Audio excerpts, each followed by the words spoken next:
Start करते हैं आज का टॉपिक। आज का जो टॉपिक है इसका नाम है स्टैंडिंग वेव्स या स्टेशनरी वेव्स।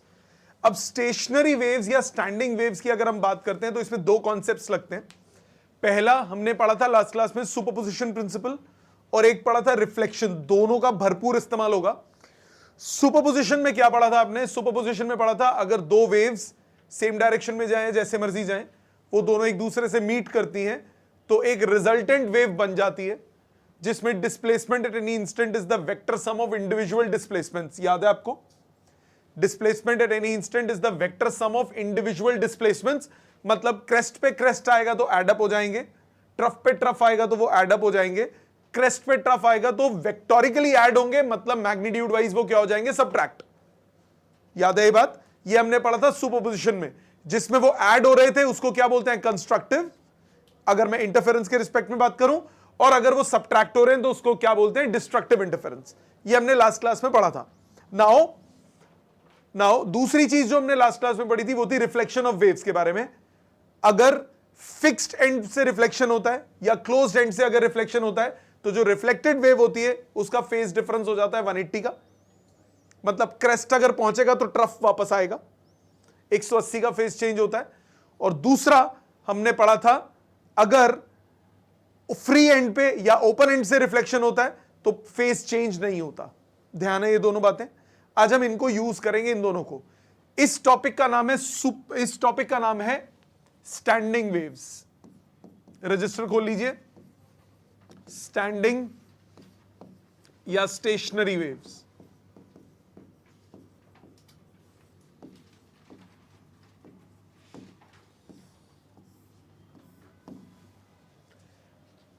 आप मुझे एक बात का आंसर कीजिए।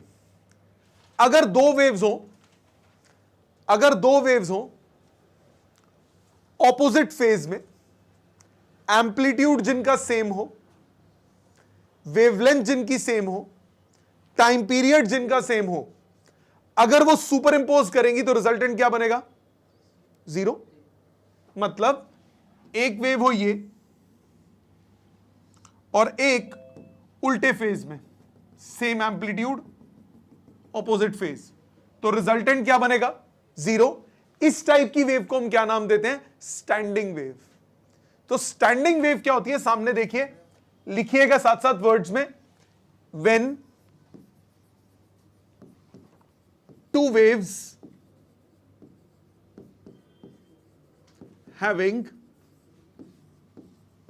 Same wavelength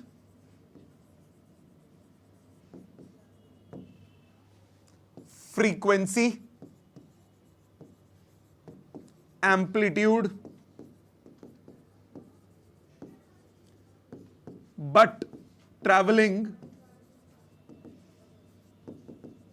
in opposite directions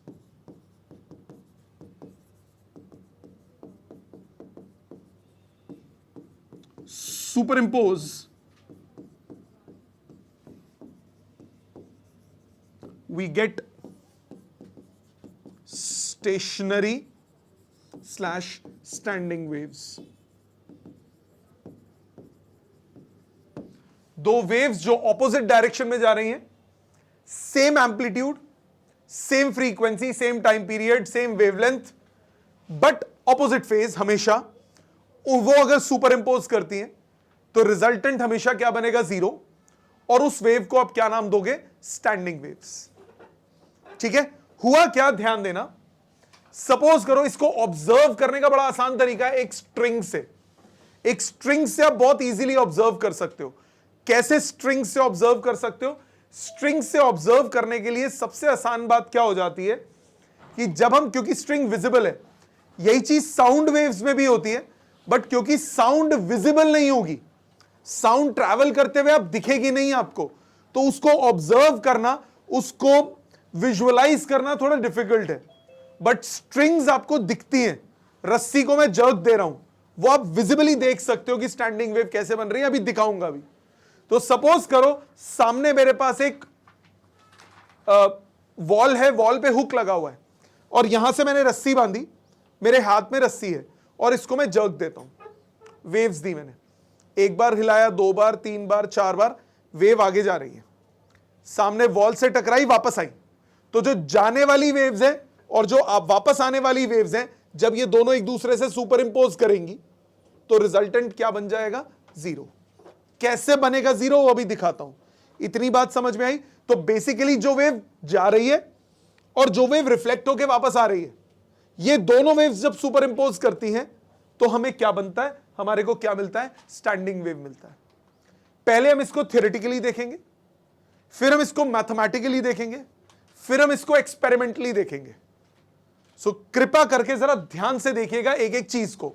इनमें कुछ टर्म्स भी हैं, वो भी अभी बताऊंगा। अब कोई लिखेगा नहीं, पहले समझोगे। मेरे पास सिचुएशन कैसी है? मेरे पास सिचुएशन ऐसी है कि ये वॉल है,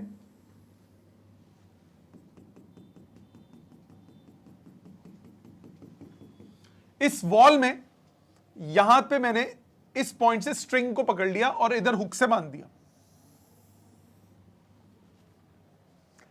अब मैं इसको जर्क दे रहा हूं, कंटिन्यूअसली वेव्स प्रोवाइड कर रहा हूं। मैंने क्या बोला? क्योंकि ये फिक्स्ड एंड है, तो जो वापस आने वाली वेव होगी, जो वापस आने वाली वेव होगी, उसमें 180 डिग्री का फेज रिवर्सल होगा। प्लीज ध्यान दीजिएगा, मैंने स्टार्टिंग एक कंडीशन ले रहा हूं t इक्वल टू 0। जाने वाली वेव को मैं व्हाइट से रिप्रेजेंट करूंगा।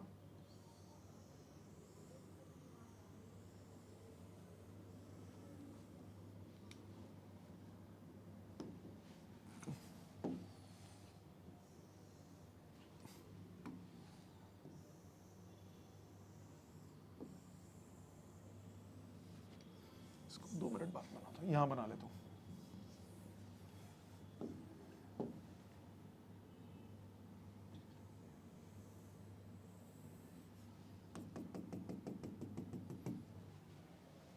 ये जो वेव है जो व्हाइट से मैंने रिप्रेजेंट की, ये कितने फेज पे यहां पहुंची? 360 कंप्लीट 360 फेज पे पहुंची।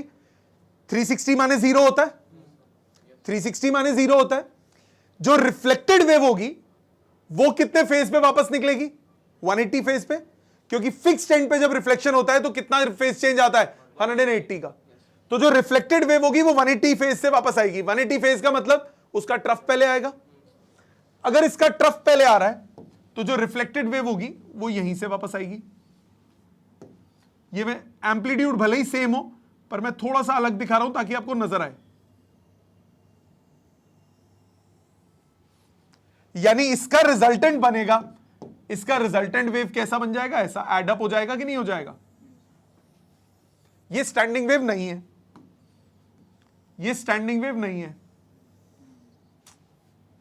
छोड़ो, एड अप हो जाएंगे। जब ये हुआ t इक्वल टू 0, जब मैं t इक्वल टू t/4 की बात करता हूं, t/4 का मतलब क्या हुआ? t/4 का मतलब 1/4 ऑफ द वेव आगे जा चुकी है। 1/4 ऑफ द वेव आगे जाने का मतलब, 1/4 ऑफ द वेव आगे जाने का मतलब क्या हुआ? डायग्राम का थोड़ा सा ध्यान रखना पड़ेगा, मैं उल्टा बना रहा हूं। व्हाइट से मैंने बनाया था, 1/4 ऑफ द वेव आगे जा चुकी है, मतलब ये वाला पॉइंट अब यहां पे पहुंच चुका होगा।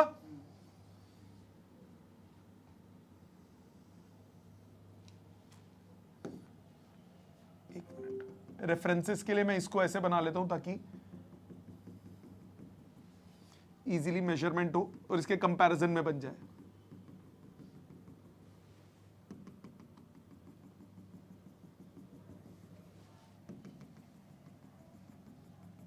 क्योंकि जर्क जब दे रहे हैं तो यूं ऊपर नीचे कर रहे हैं ना, तो जब 0 से स्टार्ट हुआ 0 पे पहुंचा, मैंने वो कंडीशन ली है। अब ऊपर भी तो गया, तो ये आगे जा चुका होगा। जब ये आगे जा चुका होगा तो ये यहां पहुंचा,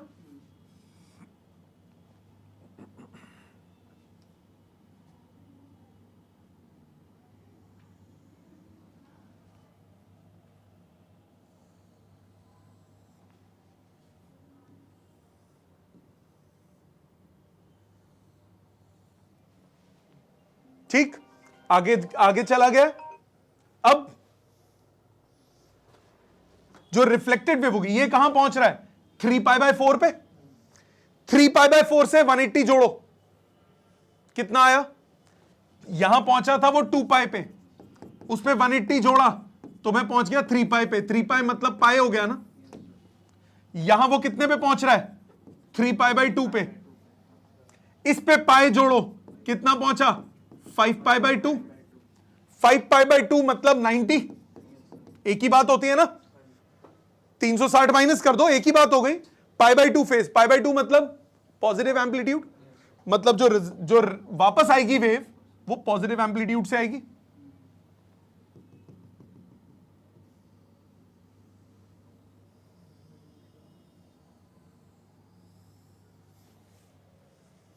ये क्या बन गई? Standing wave.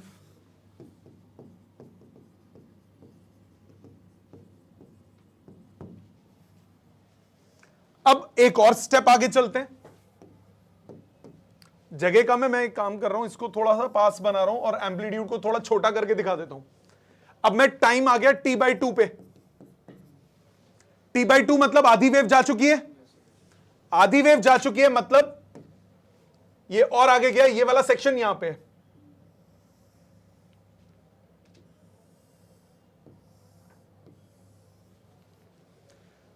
ये कितने फेज पे आया? 180 फेज पे। तो जो रिफ्लेक्टेड वेव होगी वो 2 पाई फेज से शुरू होगी, माने 0 फेज से। 0 फेज मतलब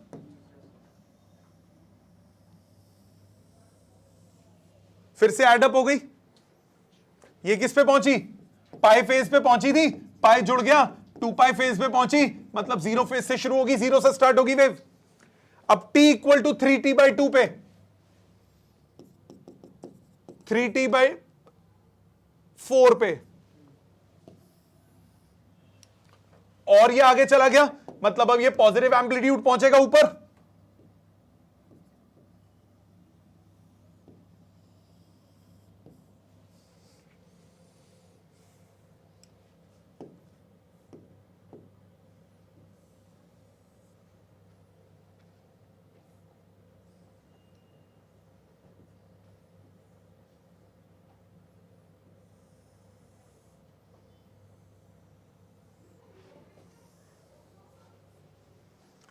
अब ये कहां पहुंच रहा है? ये π/2 फेज पे पहुंच रहा है। इसमें पाई जोड़ो, कितना बन गया? 3π/2। 3π/2 मतलब नेगेटिव पीक से स्टार्ट होगा। नेगेटिव पीक से स्टार्ट होगा तो इसका मतलब फिर से क्या हुआ? नीचे से स्टार्ट होगा। क्या बन गई आपके पास फिर से? Standing wave.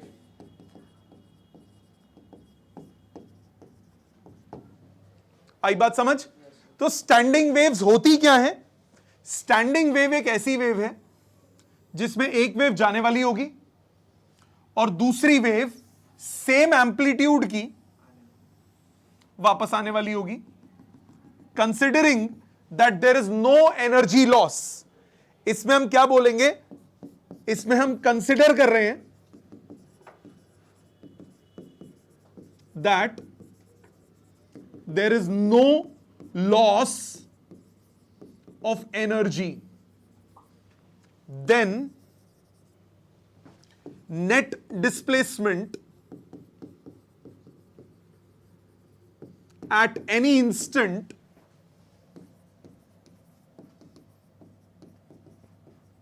in a standing wave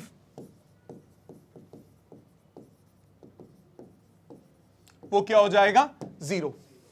क्योंकि जितना ऊपर उतना नीचे, तो ओवरऑल रिजल्ट क्या हुआ? 0। सो किसी भी स्टैंडिंग वेव में 2 पॉइंट्स होते हैं। टाइम दूंगा बेटा लिखने का, पहले समझो। किसी भी स्टैंडिंग वेव में 2 पॉइंट्स होते हैं। एक वो पॉइंट्स जो परमानेंटली रेस्ट पे हैं। Now points which are permanently at rest.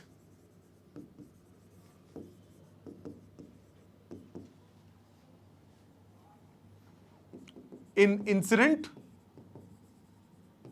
as well as reflected wave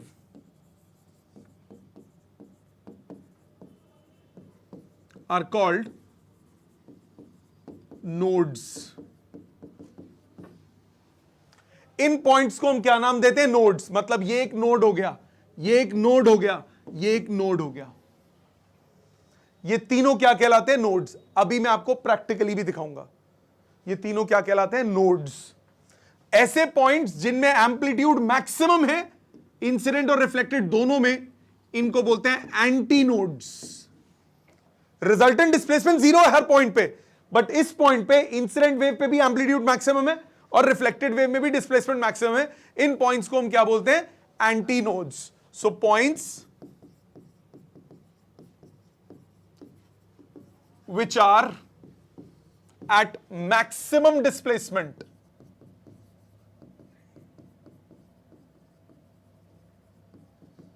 in incident as well as reflected beam या reflected wave are called antinodes। तो नोड्स कौन से होते हैं? जो परमानेंटली रेस्ट पे हो।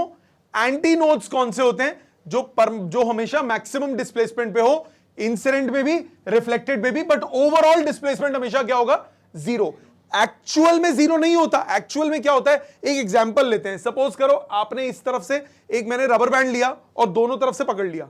अब बीच में से आप ऐसे जग दो तो आपको कैसे दिखता है? वो ऐसा लूप सा बनता हुआ दिखता है ना। आप ऐसे कह सकते हो कि एक तरफ से वेव गई, दूसरी तरफ से वापस आई, रिजल्टेंट हमेशा क्या हुआ? जीरो। वो एक टाइप की स्टैंडिंग वेव हो गई। अभी मैं शो करूंगा आपको, अलग अलग नोड शो करूंगा। ये बात समझ में आ गई? यहां तक सबको क्लियर? ऑनलाइन सबको यहां तक क्लियर बेटा? Yes sir. अब इसको मैथमेटिकल देखते हैं। हाँ?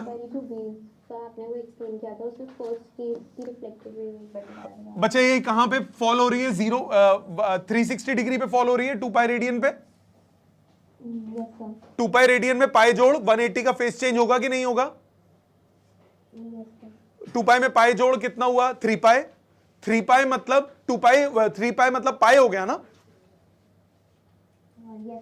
3 पाई माने पाई, एक ही बात होती है ना। पाई, 3 पाई, 5 पाई, 7 पाई ट्रिग्नोमेट्री में। तो पाई का मतलब क्या हुआ? पहले ट्रफ आएगा फिर क्रेस्ट आएगा। तो पहले ट्रफ आया फिर क्रेस्ट आया। ठीक है। अब ये सेम एम्पलीट्यूड क्या, मैंने थोड़ा ऊपर नीचे इसलिए दिखाया ताकि नजर आ जाए। उसी के ऊपर बना दे तो दिखता नहीं। ओके नाउ अब इसके मैथमेटिकल पे आते हैं। हाँ जी बेटा बोलिए। सर एंटीनोड्स क्या आते हैं भाई प्लीज? आ रहा हूं, उसी पे आ रहा हूं, डोंट वरी। 2 मिनट दो बस, अभी सब समझ में आएगा। ध्यान दो, पहला डेरिवेशन है इसमें स्टैंडिंग वेव्स। लिखना नहीं, समझने पे ध्यान दीजिएगा। In strings,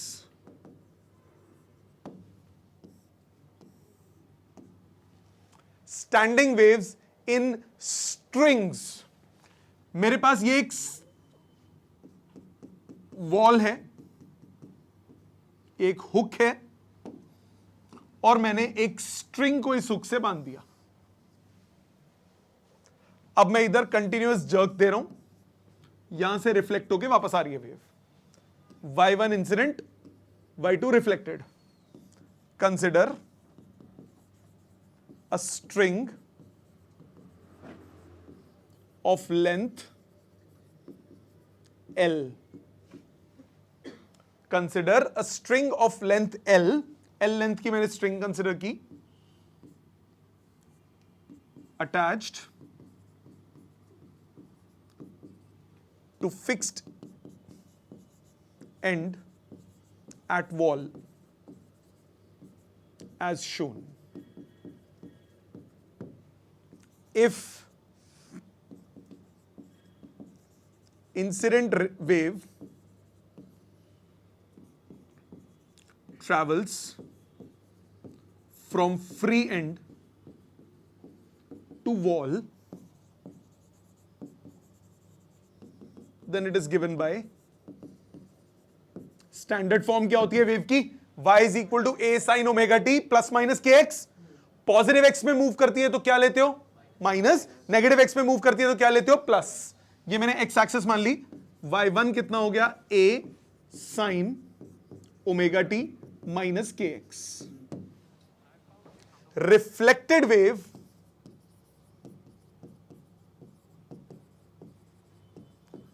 from fixed and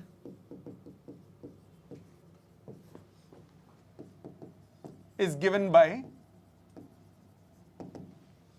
y2।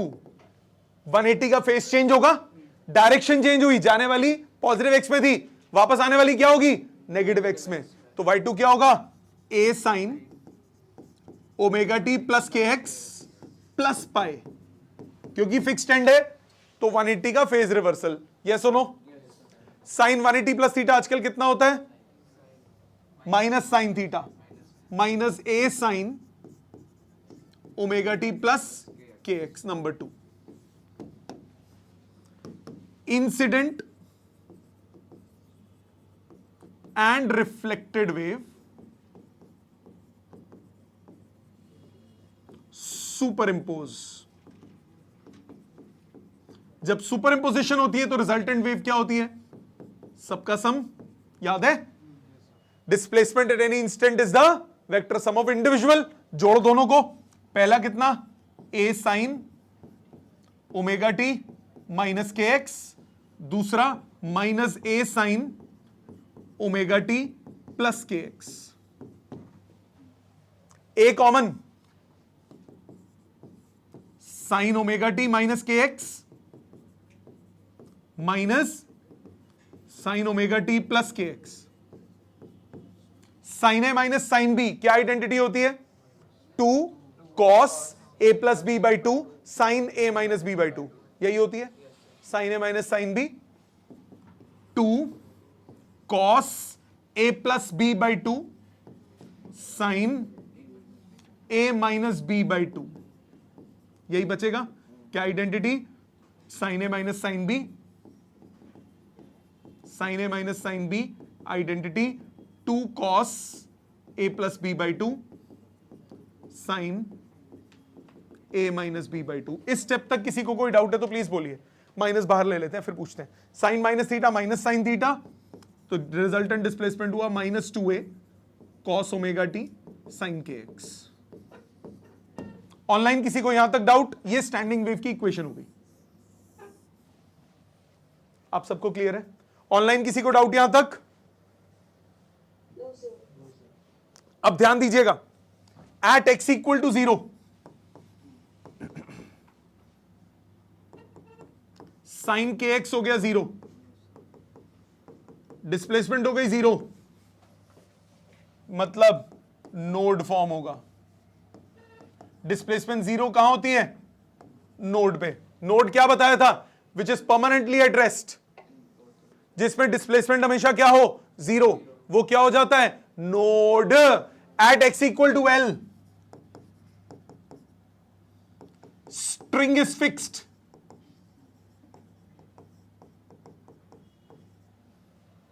X equal to L पे स्ट्रिंग फिक्स्ड है, मतलब डिस्प्लेसमेंट क्या होगी वहां पे, 0। स्ट्रिंग फिक्स्ड है तो डिस्प्लेसमेंट क्या होगी, 0।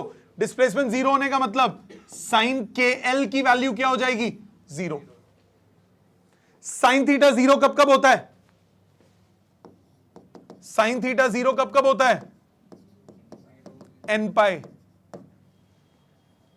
Sign 0 0, sine 180 0, sine 360 0, x axis पे 0 होता है ना साइन थीटा, तो साइन थीटा 0 कब होगा, थीटा किसके बराबर, एन पाई। तो k क्या है, 2 pi by lambda into l is n pi, pi से पाई कट गया, एल आ गया एन लैम्डा बाई 2। रख लो संभाल के, अभी काम आएगा 2 मिनट में। एक बार दोबारा पहले यहां के स्टेप्स दोबारा देखते हैं, ध्यान से देखिएगा एक एक स्टेप। पहले क्या बोला, जाने वाली वेव लेफ्ट राइट साइड ली है, वो ले ली ए sine omega t minus k x. वापस आने वाली वेव लेफ्ट साइड है तो साइन के एक्स की जगह माइनस की जगह क्या आ गया, प्लस, और साथ में क्योंकि 180 का फेज रिवर्सल होता है तो plus pi. Sine 180 plus theta कितना होता है, minus sine theta. Sine 180 plus theta कितना होता है, माइनस साइन थीटा। होता है कि नहीं होता, माइनस साइन थीटा, तो minus a sine omega t plus k x. दोनों को ऐड किया, y1 plus y2, a common, sine A minus sine b की आइडेंटिटी लगाई, आपके पास minus 2a cos omega t sine k x आ गया। x equal to 0, sine theta क्या हो गया, 0, साइन 0 क्या होता है, 0, तो डिस्प्लेसमेंट हुई 0। डिस्प्लेसमेंट 0 कहां पे होती है, नोड पे होती है कि नहीं, डिस्प्लेसमेंट 0 कहां पे होती है, नोड डी पे। तो नो डी पे डिस्प्लेसमेंट हो गई 0। ठीक, फिर x equal to L, x equal to L मतलब यहां पे कॉर्नर पॉइंट, कॉर्नर पॉइंट पे स्ट्रिंग को आपने बांधा हुआ है, क्योंकि आपने स्ट्रिंग को बांधा हुआ है, क्योंकि आपने स्ट्रिंग को बांधा हुआ है तो वहां डिस्प्लेसमेंट क्या होगी 0। डिस्प्लेसमेंट 0 होने का मतलब जब मैं x की जगह l डालूं तो साइन के एल किसके बराबर हो जाना चाहिए 0 के। Isn't it? ऑनलाइन किसी को दिक्कत यहां तक? ऑनलाइन किसी को दिक्कत यहां तक? No sir, no sir. Now sine k L की वैल्यू कितनी हो गई 0। साइन थीटा 0 कब होता है? साइन थीटा 0 कब होता है? एन पाई पे। साइन थीटा 0 होता है एन पाई पे, साइन थीटा 0 होता है एन पाई पे। तो जब एन पाई पे 0 होगा, जब एन पाई पे 0 होगा, पाई पाई कट गया, एल आ गया एन लैम्डा बाई 2। इस स्टेप तक किसी को कोई शक है तो प्लीज बोलिए। Got it? यहां तक नो प्रॉब्लम? नाउ नाउ एक एक कंडीशन पे आते हैं, ध्यान से देखिएगा। अब है असली खेल, अभी तक तो सब नकली था। फॉर n इक्वल टू 1, इसको बोलते हैं first normal mode of vibration.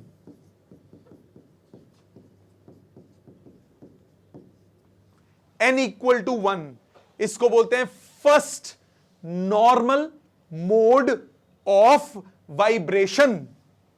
ठीक, n इक्वल टू 1 इसको बोलते हैं first normal mode of vibration या फिर फर्स्ट हार्मोनिक।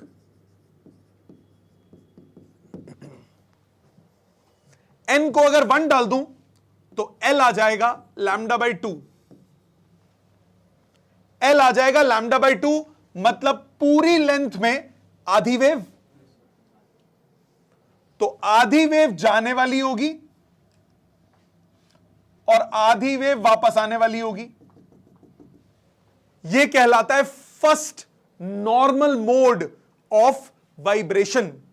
पहला जो तरीका जिसे स्टैंडिंग वेव बना सकते हो वो क्या होगा? जब वेवलेंथ किसके बराबर हो जाए? डबल द लेंथ के। मतलब जब फ्रीक्वेंसी कितनी हो जाए? Velocity by wavelength. वेलोसिटी का फॉर्मूला क्या होता है स्ट्रिंग में? रूट टी बाय एम, याद है? Root T by M, velocity of transverse wave in string. क्या फॉर्मूला पढ़ा था? Root T by M. उसमें टी क्या होता है? Tension in string. एम क्या होता है? मास पर यूनिट लेंथ। सो ये फॉर्मूला बना 1/2L root T by M. तो अगर इतनी फ्रीक्वेंसी होगी, जर्क देने की अगर इतनी फ्रीक्वेंसी होगी तो ऐसी वेव बनेगी। अभी बना के दिखाऊंगा, ऐसी वेव बनेगी। x इक्वल टू 0 पे बन रहा है node, x equal to L पे बन रहा है नोड, और बिल्कुल मिडल में बन गया anti node.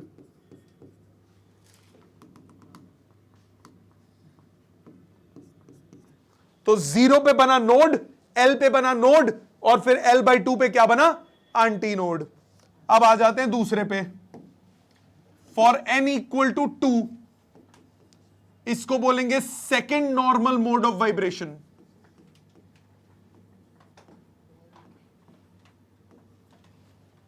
Second normal mode, n को 2 डालो, 2 से 2 कट गया, L किसके इक्वल आया? लैम्डा के। मतलब पूरी लेंथ में पूरी वेव।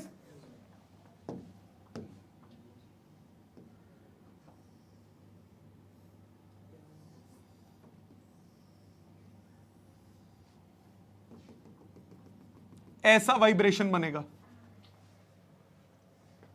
अब खुद देखो, इमेजिन ये 0, ये मिडल हुआ L/2, ये हुआ L, ये तीनों क्या आ गए? नोड्स। इसके मिडल में बीच में L/4, 3L/4, ये बन गए एंटी नोड्स। कैसे पता लगा? 4 में डिवाइड कर लो ना, 1 2 3 4, 4 सेक्शंस में। L/4, 2L/4, 3L/4, 4L/4, ये बन गए एंटी नोड्स। तो इधर वेवलेंथ किसके इक्वल आया? लेंथ के इक्वल। मतलब यहां फ्रीक्वेंसी कितना हुआ? Velocity by wavelength 1/L root T by M. मतलब यहां जो फ्रीक्वेंसी होगी वो डबल होगी पहले वाले की। पहले कितनी थी? 1/2L root T by M. अब कितनी है? 1/L√T/m। मतलब अगर ये 10 हर्ट्ज आता है सॉल्व करके तो 20 हर्ट्ज होगा तो ऐसा हो जाएगा। मतलब अगर मैं 10 वाइब्रेशंस एक सेकंड में दे रहा हूं, अगर ऐसा बन रहा है, मैं 20 वाइब्रेशंस दूंगा, ये बनना शुरू हो जाएगा। क्या हो रहा है? सुपरपोजिशन हो रही है, जो वेव जा रही है और जो वेव वापस आ रही है उनके बीच में। तीसरा, इसको बोलेंगे सेकंड हार्मोनिक। हार्मोनिक का मतलब क्या होता है? फंडामेंटल से वो कितना आगे है, इसको बोलेंगे फंडामेंटल नोट।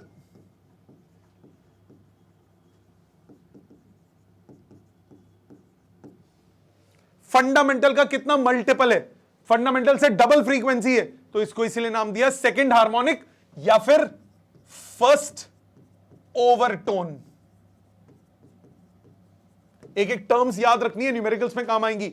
ओवरटोन, ओवरटोन मतलब क्या हुआ? कितना ऊपर, हार्मोनिक से एक ऊपर है तो ओवरटोन। जैसे केमिस्ट्री में पढ़ते हो ना, first excited state, second orbit, वैसे फर्स्ट ओवरटोन मतलब सेकंड हार्मोनिक। ठीक, अब आ जाते हैं n = 3 पे। n को अगर मैं 3 डालता हूं, इसको बोलेंगे third normal mode of vibration.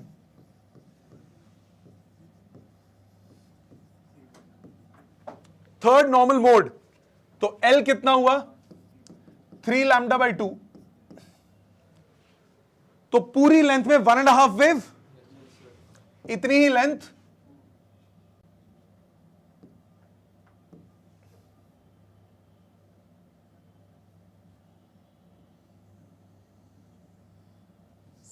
Proper नहीं है।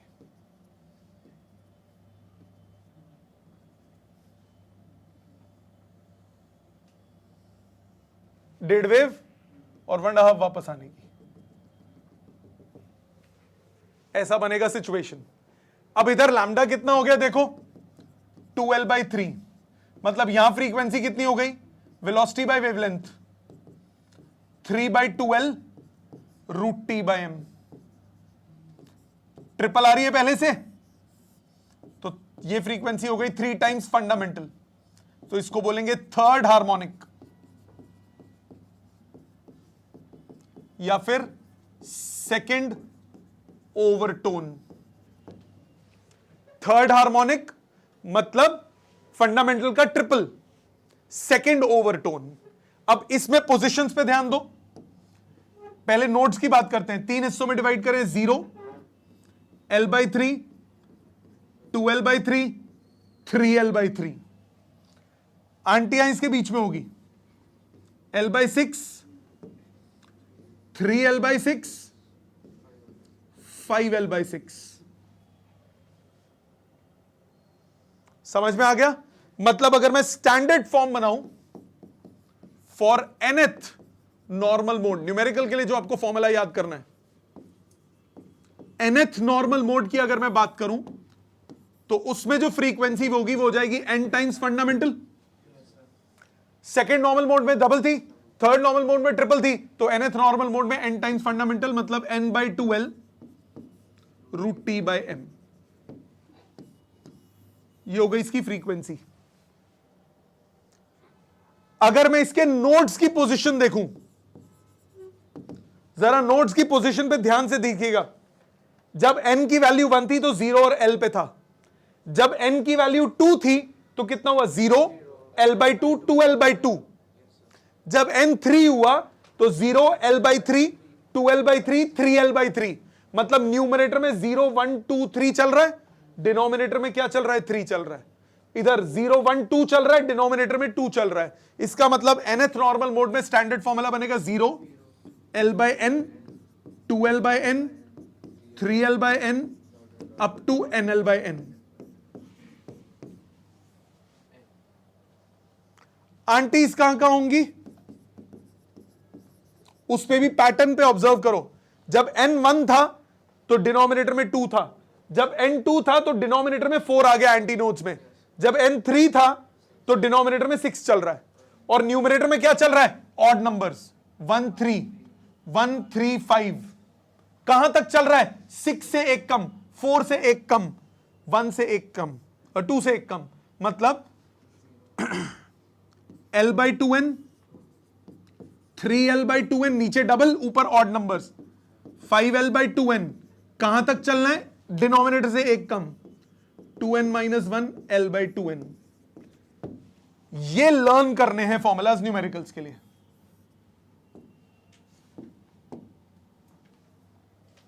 न्यूमेरिकल के लिए फॉर्मूला ये याद रखने, बाकी पैटर्न्स आपको आने चाहिए। समझ में आया? 5 मार्क की आती है ये करने को, स्टैंडिंग वेव इन स्ट्रिंग। अब मैं आपको ये प्रैक्टिकली दिखा रहा हूं। इधर एक चीज और ऑब्जर्वेशन कर लो, फिर प्रैक्टिकली देखने में आसान रहेगा। मैंने क्या बोला, फर्स्ट हार्मोनिक में जो फ्रीक्वेंसी है, सेकंड हार्मोनिक में उसकी फ्रीक्वेंसी क्या होगी, डबल, थर्ड हार्मोनिक में फ्रीक्वेंसी क्या होगी, ट्रिपल, फोर्थ हार्मोनिक में फ्रीक्वेंसी क्या होगी, 4 टाइम्स। एक चीज और ऑब्जर्व करो, फर्स्ट हार्मोनिक में एक लूप बना, सेकंड हार्मोनिक में 2 लूप्स बन रहे हैं, थर्ड हार्मोनिक में ऐसे 3 लूप्स बन रहे हैं, फोर्थ हार्मोनिक में 4 बनेंगे, फिफ्थ हार्मोनिक में 5 बनेंगे, सिक्स्थ हार्मोनिक में 6 बनेंगे, 10th हार्मोनिक में 10 बनेंगे। ठीक है? अब आपको एक चीज दिखाता हूं, सामने देखिएगा, ये YouTube का एक वीडियो है, मैं उसका लिंक भी आपको भेज दूंगा, इसको ध्यान दीजिए।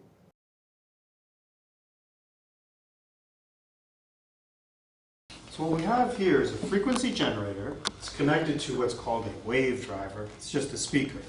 It's going to pump up and down at whatever frequency I set this guy to. When this guy pumps up and down, well, he sends a wave. He sends a wave down to this end, the wave reflects, comes back.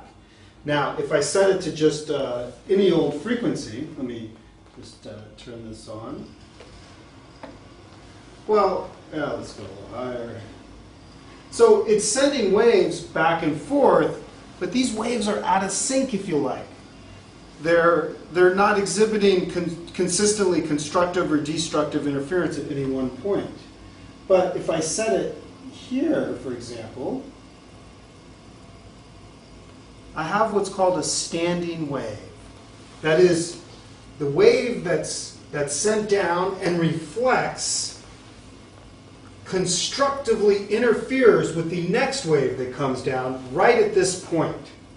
Now the waves that come down and reflect, destructively interfere with the incoming waves right here. And that's called a node. I can touch it and it still is working. So the node is not moving. Here it's moving up and down, and here it's moving up and down. And we'll see that in a second with the high-speed camera.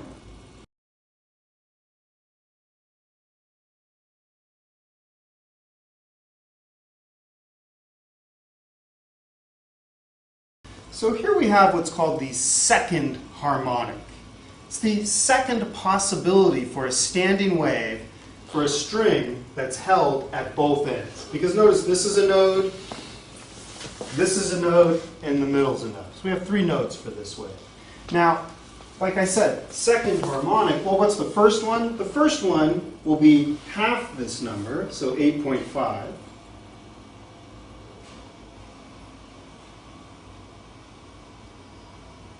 And there we go.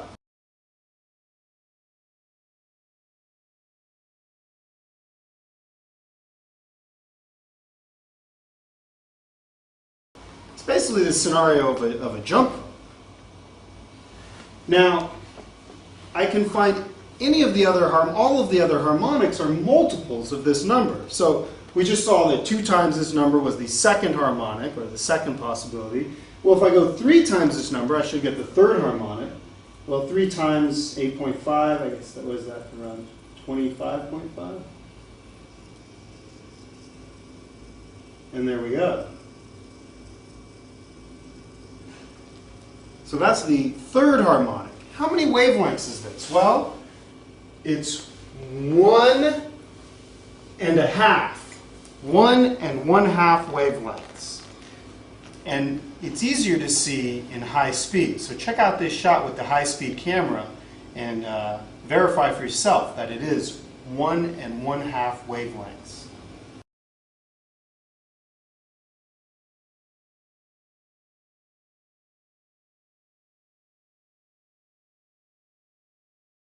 So again, third harmonic, 1 1/2 wavelengths. Well, let's go to the sixth harmonic. The sixth harmonic will just be double this frequency.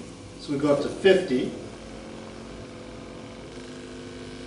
And there we go. That's the 6th harmonic. Beautiful.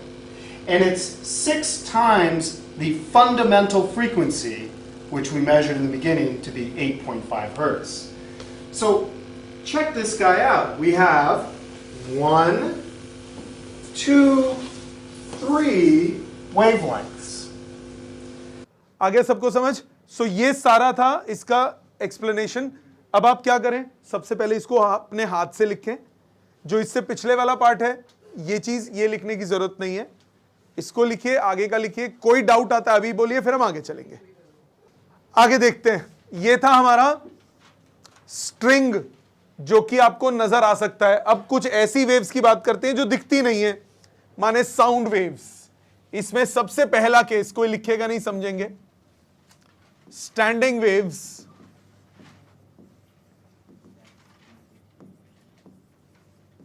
in closed organ pipes. दो होती हैं, closed और open. Closed का मतलब एक side से close, दूसरी side से ओपन. ओपन का मतलब दोनों साइड से ओपन. तो क्लोज्ड ऑर्गन पाइप, जैसे वो पेन का ढक्कन, ये x equal to 0, x equal to L. इस तरफ वेव आई, इधर से रिफ्लेक्ट होके वापस आई. ठीक है. So consider an organ pipe, a closed organ pipe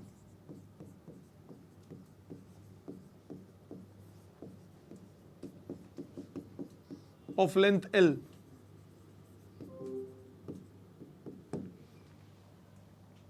Sound wave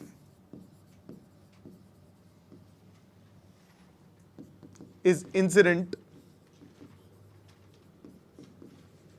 on the closed surface, on the closed end,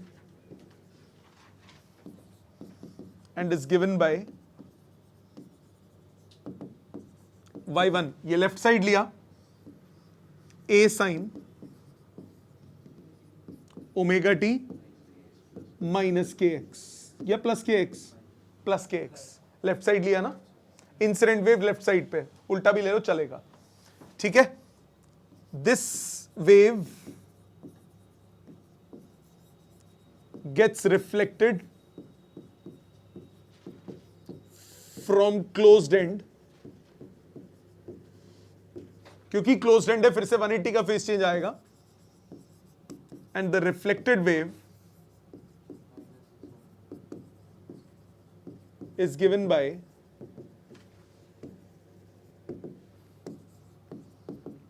a sin omega t minus k x plus pi.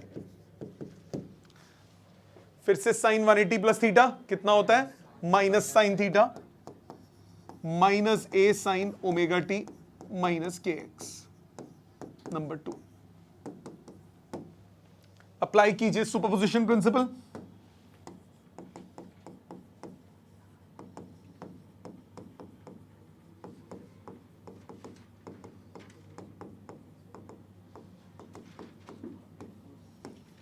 y की value y1 plus y2 add करेंगे, a common,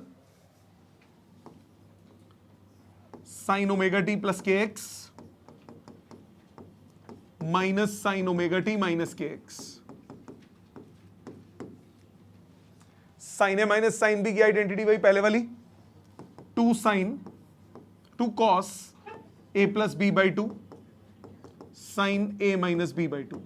तो result आया y is equal to 2a cos omega t sine k x. ऐसा ही आया था पहले भी expression. At x equal to 0 sine k x equal to 0, displacement आ गया 0, मतलब x इक्वल टू 0 पे नोड बनेगा.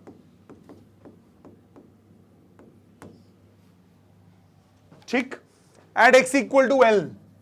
अब ध्यान दीजिएगा, साइन के L मैक्सिमम हो गया. यहां पे फिक्स्ड एंड थोड़ी ना है. x इक्वल टू L पे साइन के L मैक्सिमम, मतलब साइन के L की वैल्यू कितनी आ गई? Plus minus 1. +-1 कब 90, -1 कब 270, π/2, 3π/2, 5π/2, 7π/2, मतलब कितना हुआ? ऑड मल्टीपल्स ऑफ π/2, मतलब KL आ गया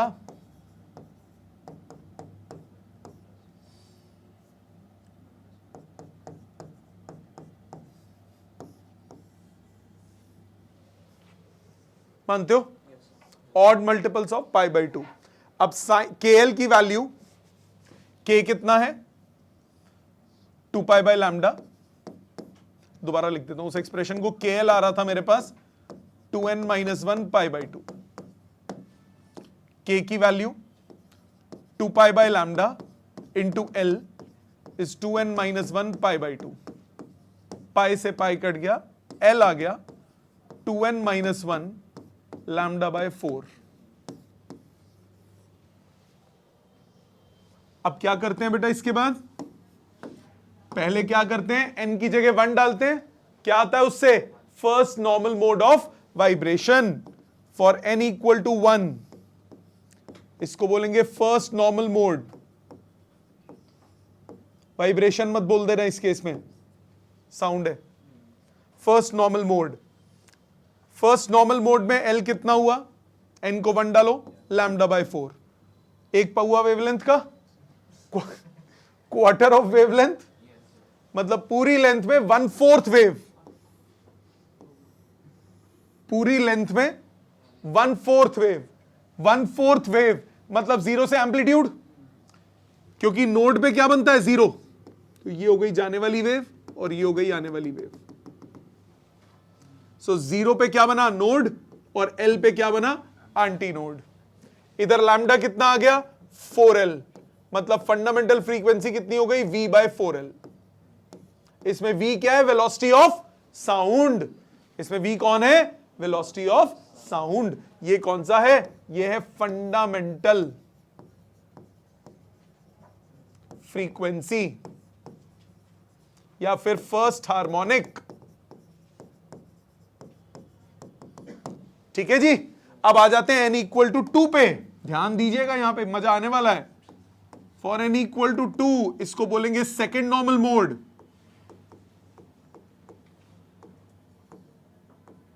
n को डालिए 2, L कितना आया? 3 λ/4, 3 क्वार्टर्स, 3 पौए। 3 क्वार्टर्स मतलब 3 क्वार्टर्स का मतलब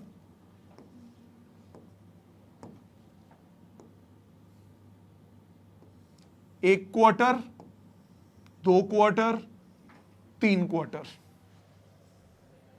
0 से मैक्सिमम 1/4 होती है ना वेव, मैक्सिमम से 0। 1 क्वार्टर, 2 क्वार्टर्स, 3 क्वार्टर्स, और उतना ही रिफ्लेक्टेड। सो 0 पे ये L/3, 2L/3 और ये L। नोड्स कहां है? 0 और 2L/3 पे। आंटी कहां आई? L/3 और L पे। इधर लैम्डा कितना हो गया? 4L/3। फ्रीक्वेंसी कितनी हो गई?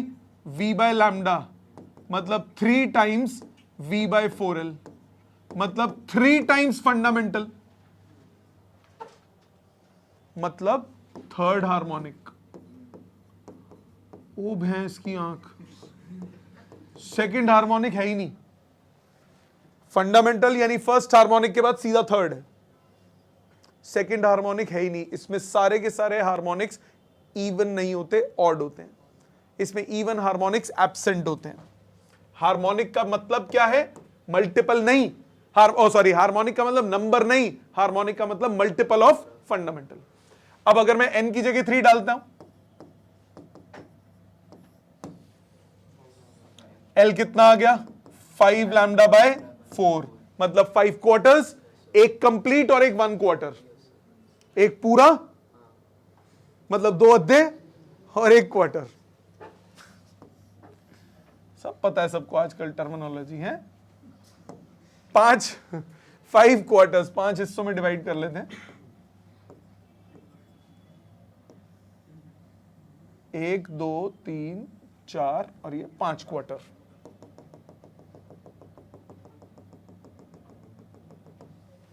ठीक है भाई, ध्यान दो बेटा प्लीज। ये कितना हुआ 0, L/5, 2L/5, 3L/5, 4L/5, 5L/5। Notice कर रहे हो, जीरो डिनोमिनेटर में सब में 5 है, उसमें डिनोमिनेटर में सब में 3 है, मतलब 2n-1 चल रहा है सबके डिनोमिनेटर में। और जहां जहां नोड्स हैं, वहां 0, 2, 4 इवन नंबर्स हैं, और एंटी नोड्स में क्या है, ऑड। ठीक है, इसी पैटर्न से हम बनाएंगे। अब ये लैम्डा कितना हुआ 4L/5, मतलब इसकी फ्रीक्वेंसी कितनी हुई V/λ, तो 5 टाइम्स V/4L, मतलब 5 टाइम्स फंडामेंटल, मतलब 5th हार्मोनिक।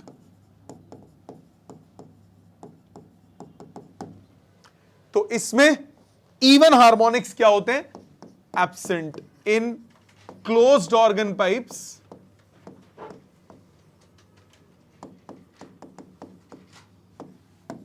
Even harmonics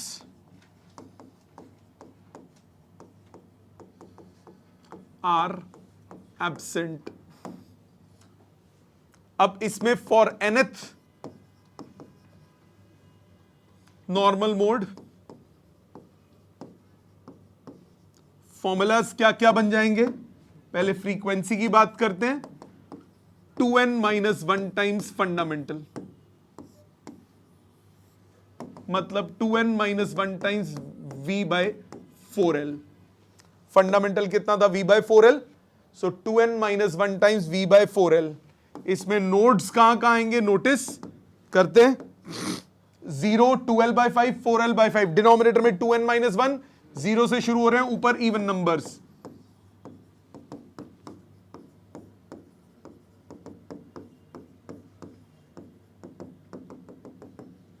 अब 2 कहां तक चलना है, 5 है तो 4 तक गए, 3 है तो 2 तक गए, एक कम तक, 2n-2 upon 2n-1 L।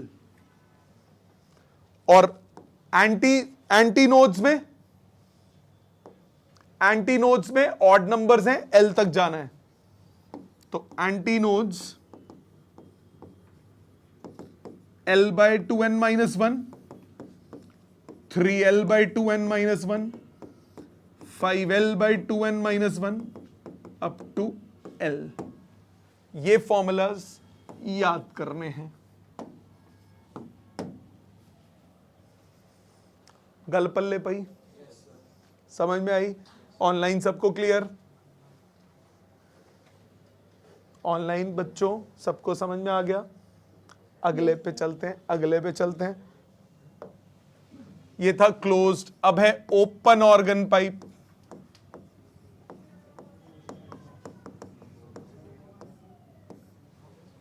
Open organ pipe का मतलब दोनों साइड से ओपन।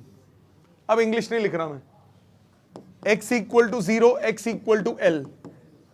ये वेव गई, ये वेव वापस, y1 ये इंसिडेंट मान ली, उल्टा भी ले सकते हो फर्क नहीं पड़ता, y2 ये रिफ्लेक्टेड वेव मान ली।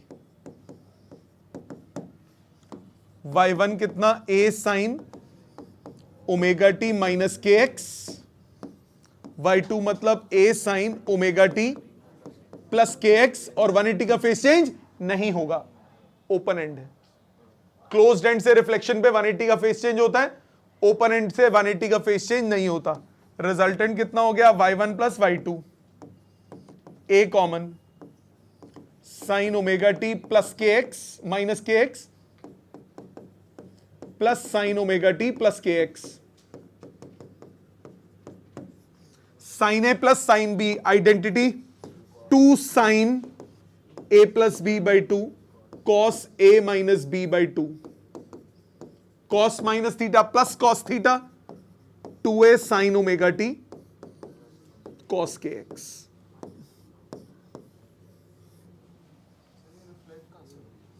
प्रेशर डिफरेंस से रिफ्लेक्शन होती है ये, क्योंकि ये साउंड वेव है।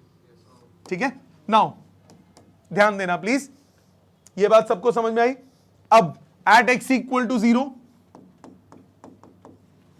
फ्री एंड है, डिस्प्लेसमेंट क्या होगी, मैक्सिमम, क्योंकि cos 0 क्या, cos 0 हो गया ना, cos ओमेगा cos के एक्स कितना हुआ 0, cos के एक्स कितना हो गया cos 0 विच इज 1 मैक्सिमम। तो क्या बनेगा, एंटी नोड बनेगा। x इक्वल टू 0 पे क्या बन रहा है, antinode. At x equal to l cos के l फिर से क्या होगा, मैक्सिमम, क्योंकि डिस्प्लेसमेंट मैक्सिमम है। cos के l की मैक्सिमम वैल्यू क्या होती है, प्लस या -1। cos थीटा 1 कब होता है, 0 पे, -1 कब होता है, 180 पे, फिर 2 पाई, 3 पाई, 4 पाई, 5 पाई, 6 पाई, मतलब के एल कितना हो गया, n pi. So 2 pi by lambda into l आ गया n पाई, तो l आ गया n लैम्डा बाई 2। पैटर्न देख रहे हो, सब में सिमिलर है। लर्न करना इजी अगर एक समझ में आ जाए अच्छे से तो। अब फॉर n इक्वल टू 1 आते हैं, फर्स्ट नॉर्मल मोड।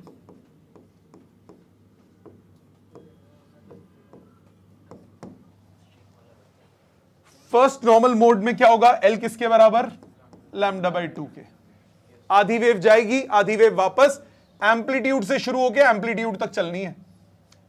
स्टार्ट कहां है, एंटी नोड, और एंड भी कहां हो रहा है, एंटी नोड। तो मैक्सिमम से मैक्सिमम के बीच में चलनी है। तो यहां से मैक्सिमम इधर के मैक्सिमम तक। ये भी तो आधी वेव ही हो गई ना, ये कंप्लीट वेव होती है। यहां से यहां तक ये भी तो हाफ वेव हुई ना, हाँ कि ना। अब ये कितना हुआ, 0 पे और L पे बना एंटी नोड, और L बाई 2 पे क्या बना, नोड। यहां लैम्डा किसके बराबर आया, 2L के। मतलब यहां जो फंडामेंटल फ्रीक्वेंसी है वो हो गई V बाय 2L। ये हो गया फंडामेंटल फ्रीक्वेंसी, या फिर फर्स्ट हार्मोनिक। उसमें कितनी थी पिछले वाले में, V बाय 4L, इसमें कितनी है, V बाय 2L। अब देखते हैं इसमें बाकी हार्मोनिक्स कौन कौन से। उसमें इवन एब्सेंट थे, लेट्स सी इसमें कोई एब्सेंट है। For n equal to 2, second normal mode,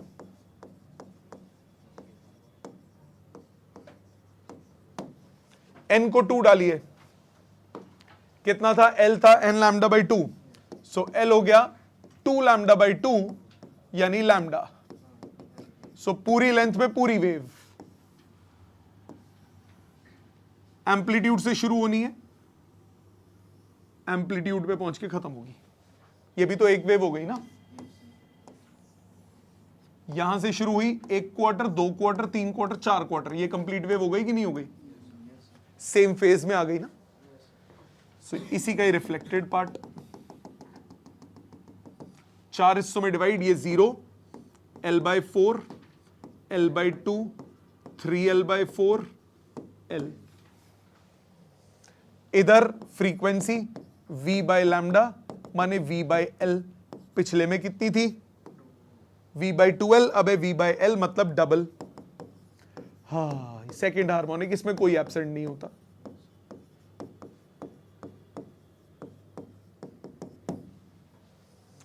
सिर्फ क्लोज्ड ऑर्गन पाइप में इवन हार्मोनिक्स एब्सेंट होते हैं। अब आ जाते हैं n इक्वल टू 3 पे। For n equal to 3, third normal mode,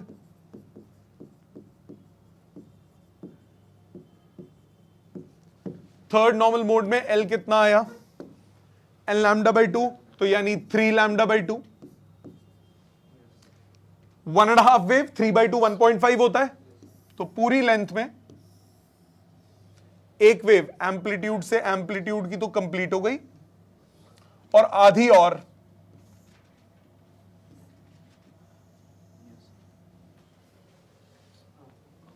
positive amplitude से नेगेटिव एम्पलीट्यूड की तरफ।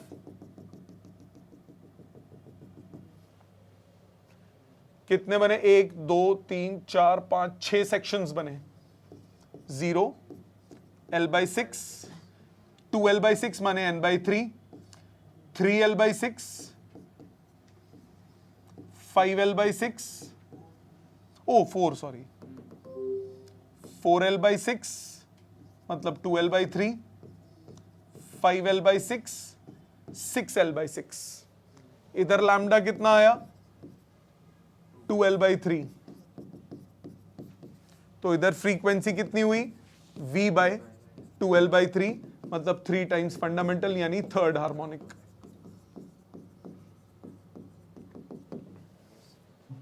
मतलब इसके स्टैंडर्ड फॉर्मूलाज क्या है फॉर nth नॉर्मल मोड,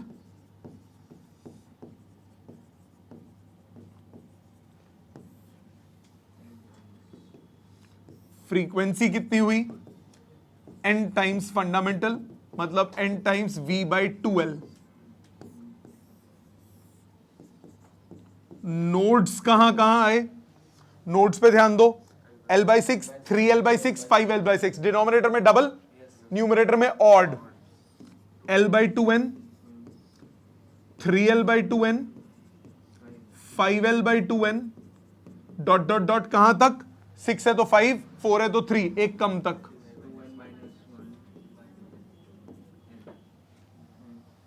समझ में आ गए पैटर्न्स। आंटीज कहां कहां होंगी, 0 से शुरू हो रही हैं, l/3, 2l/3, 3l/3, l/0, l/2, 2l/2, 0, l/n, 2l/n, 3l/n up to l। Again ये फॉर्मूलाज लर्न करने हैं। आई भाई समझ, लिख के याद करनी पड़ेगी, तीनों में से कोई भी आ सकती है। सबसे ज्यादा एग्जाम में स्ट्रिंग वाली आती है। हाँ जी, नहीं देख, 0, l/3, 2l/3, मैंने उसको चेंज कर दिया था, इसको 2l/6 को मैंने l/3 लिख दिया था, ठीक है ना, तो क्योंकि वो सारे उसी पैटर्न में बन रहे थे। क्लियर यहां तक। अब इनकी प्रॉपर्टीज को अगर हम एक सम्माहित कर दें, इकट्ठा लिखें, तो स्टेशनरी वेव्स की क्या क्या कैरेक्टरिस्टिक्स हैं जरा ध्यान से देखिएगा। पहला point, in a stationary wave the disturbance does not move forward और backward, therefore the disturbance of the energy is not transferred from one particle to the other particles। ये दो पॉइंट्स के बीच में कन्फाइंड हो जाती है वापस आती है, दो पॉइंट्स के बीच में। The time period of periodic motions of all the particles of the medium is same। सबका टाइम पीरियड सेम है एक्सेप्ट एट द नोड्स, वो तो मूव ही नहीं कर रहे, वो परमानेंटली रेस्ट पे, जाने वाले वक्त भी आते वक्त भी। The amplitude of vibration of different particles is different. ऊपर गया नीचे गया, जो बीच वाला है एंटी नोड्स पे उसका एम्पलीट्यूड सबसे बड़ा है, जो आगे वाला है उसका कम, जो और आगे वाला है उससे कम, जो नोड्स वाला है वो 0। तो हर एक का एम्पलीट्यूड ऑफ वाइब्रेशन क्या होगा, डिफरेंट होगा पार्टिकल्स में, जब क्या बन रही हैं, standing waves. Amplitude of vibration of different particles is different हो गया। Nodes and anti nodes occur alternatively, दिख रहा है ना, एक नोड आ रहा था फिर एक एंटी नोड आ रहा था। Twice during one vibrations, all the particles simultaneously pass through their mean positions with their maximum velocities। सब SHM कर रहे हैं, ऊपर जा रहे हैं नीचे जा रहे हैं, तो दो बार वो मैक्सिमम वेलोसिटी से जाएंगे, एक बार नीचे आते वक्त, एक बार ऊपर जाते वक्त, एक बार इंसिडेंट, एक बार रिफ्लेक्टेड वेव के वक्त। The direction of motion of the particles is reversed after half the vibration. आधी वाइब्रेशन ऊपर गई फिर नीचे, फिर ऊपर हाई स्पीड कैमरा वाला देखा था, ऊपर गया फिर नीचे गया, आधी वाइब्रेशंस के बाद उनकी डायरेक्शन रिवर्स हो जाती है। वेवलेंथ और फ्रीक्वेंसी और period of stationary wave is the same as that of each of the wave component waves. The pressure variation is maximum at the nodes and minimum at anti nodes, क्योंकि वहां वो release करने के लिए move कर रहे हैं, पर नोड्स पे वो मूव नहीं हो रहे। All the particles in one segment between two consecutive nodes are in phase, and the phase of the particles in each of the segment on either side of the segment is always opposite। ऊपर और नीचे phase दोनों का क्या होगा, उल्टा होगा। समझ में आ गया। So आज का काम क्या है, जितना मैंने लिखवाया अभी लिखा, इसमें से लास्ट का आपका लिखना रह गया, वो क्लास खत्म होने के बाद लिखना जरूर। ये लिखना है, एक एक डेरिवेशन लिख लिख के याद करनी है। तीनों में से पहली दो ज्यादा इंपॉर्टेंट है, थर्ड वाली आपको बुक में भी नहीं मिलेगी। तो क्लोज्ड ऑर्गन पाइप और स्टैंड और स्ट्रिंग, स्पेसिफिकली स्ट्रिंग, ये इंपॉर्टेंट है। इसके न्यूमेरिकल्स पे दिमाग लगाइएगा, अगली क्लास में हम न्यूमेरिकल्स क्लास में करेंगे, आप एक बार अटेम्प्ट करके आइएगा, ठीक है। इसके अच्छे खासे न्यूमेरिकल्स हैं, इजी हैं बट इंपॉर्टेंट है, ठीक है। Thank you very much.